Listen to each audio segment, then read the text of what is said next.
Bonjour à tous, j'espère que vous allez bien. Qui dit nouveau mois, dit nouveau book haul. Ouais, je sais, j'ai encore craqué. Cette fois-ci, c'est un peu dans la même thématique parce que ce mois-ci, j'anime un book club et le thème c'est romance. Du coup, je me suis un peu lâchée sur la romance. Voilà, oups. J'ai un peu de tout. Mais il faut savoir que j'ai une grosse préférence pour la romance historique. Du coup, le premier que j'ai acheté et que j'attendais, c'est Les Sœurs Essex. C'est le tome 3 et tome 4. Donc c'est des nouveaux intégrales. Il y a des versions souples et puis des versions un peu luxe comme ça, un peu premium, on va dire ça comme ça, que j'aime beaucoup. Dans le même genre, il y a Julia Quinn aussi qui est publié de cette manière. Et il est beau. Et voilà, et à l'heure à laquelle je tourne cette vidéo, j'ai déjà lu, je l'ai dévoré en 2 jours à peine. Voilà, mais super bonne romance historique, si vous aimez ce genre un peu Julia Quinn, c'est dans la même thématique. Voilà. Ensuite, du coup, ça je l'ai acheté neuf en librairie, et puis je suis passée chez Gibert il n'y a pas très longtemps à La Rochelle, et du coup j'ai acheté 2 livres là-bas. Voilà, donc on a le premier, c'est le jeu du Gentleman de Evie Dunmore, j'espère que je prononce bien. Dans la même lignée que Julia Quinn et compagnie, hein, c'est de la romance historique, voilà, c'est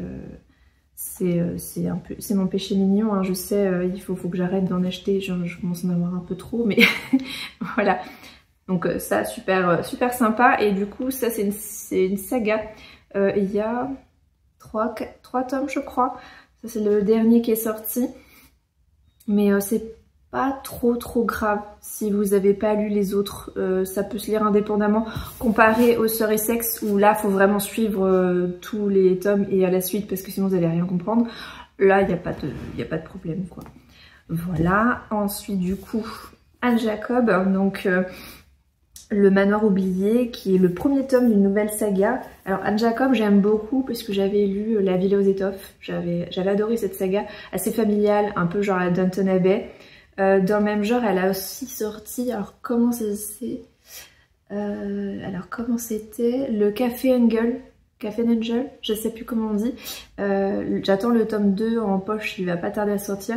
Et du coup dans la même lignée j'ai vu ça, Le Manoir oublié, donc je l'ai pas encore lu, je sais pas ce que ça va donner. Mais super sympa. Et puis alors Gilbert, là les 2 bouquins j'en ai pour 10 €. Et ils sont en très bon état. C'est censé être de l'occasion, ils sont nickel. Enfin, maintenant je sais pas si vous aviez remarqué, mais dans certaines librairies des fois il y a des livres qui sont déjà un petit peu abîmés alors qu'ils sont censés être neufs. Enfin bon, voilà.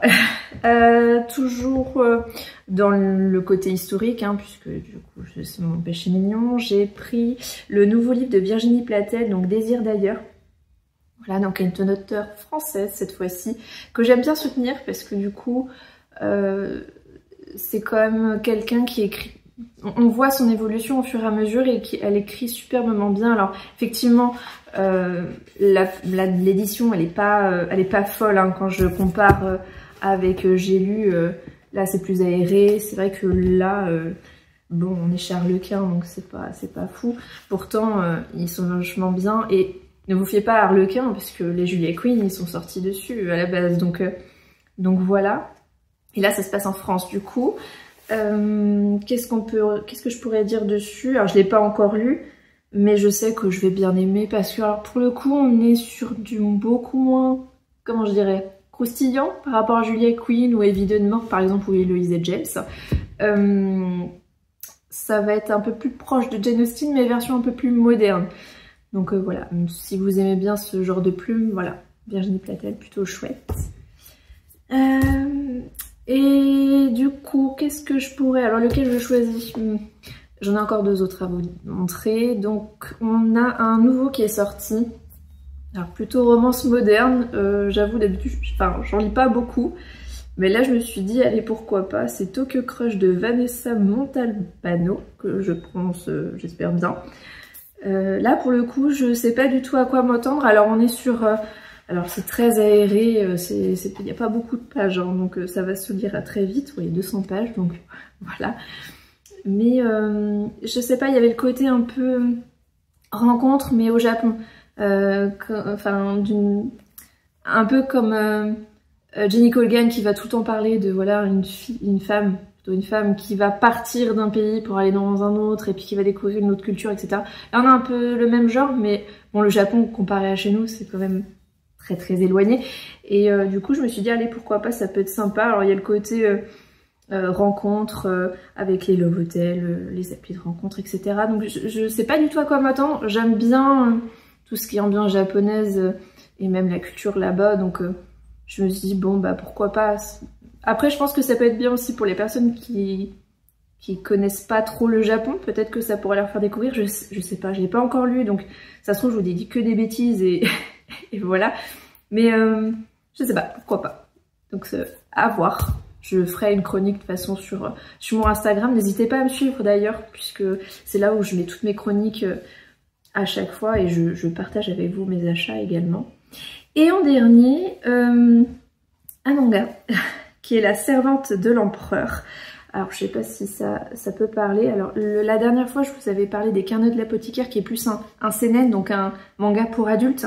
Je recommande pas pour les toutes jeunes filles, hein. Plus pour les adultes, il y a quand même des concepts un peu particuliers. Là on est sur un shoujo, voilà. Ça a l'air un peu plus fun, un peu plus léger.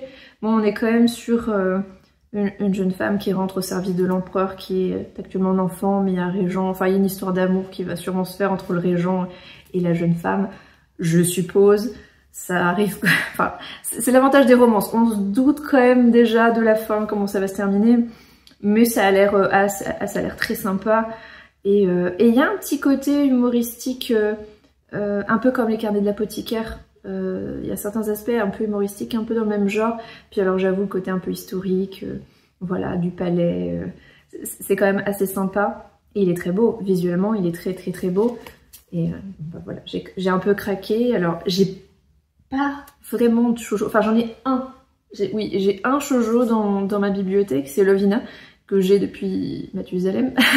Mais c'est tout. D'habitude je lis beaucoup de seinen ou de shonen, donc voilà, ce sera à peu près tout. Mais du coup ça fait quand même une petite pile là, voilà, à lire ce mois-ci, sachant qu'à côté j'emprunte aussi à la bibliothèque, donc voilà. J'espère que du coup ces petits achats vous auront peut-être donné quelques idées de lecture. Si vous êtes à fond dans la romance ou que vous avez envie de vous y mettre, là je pense qu'il y a un petit panel. Alors maintenant il y a tellement de livres qui sortent, ça va être un peu compliqué de tout suivre, mais voilà, j'espère que ça vous aura plu, et puis ben, je vous dis à très vite dans une prochaine vidéo qui devrait arriver incessamment sous peu. J'ai prévu d'en sortir un peu plus ce mois-ci. Voilà, j'espère que ça vous plaira. À très bientôt dans une prochaine vidéo. Bye!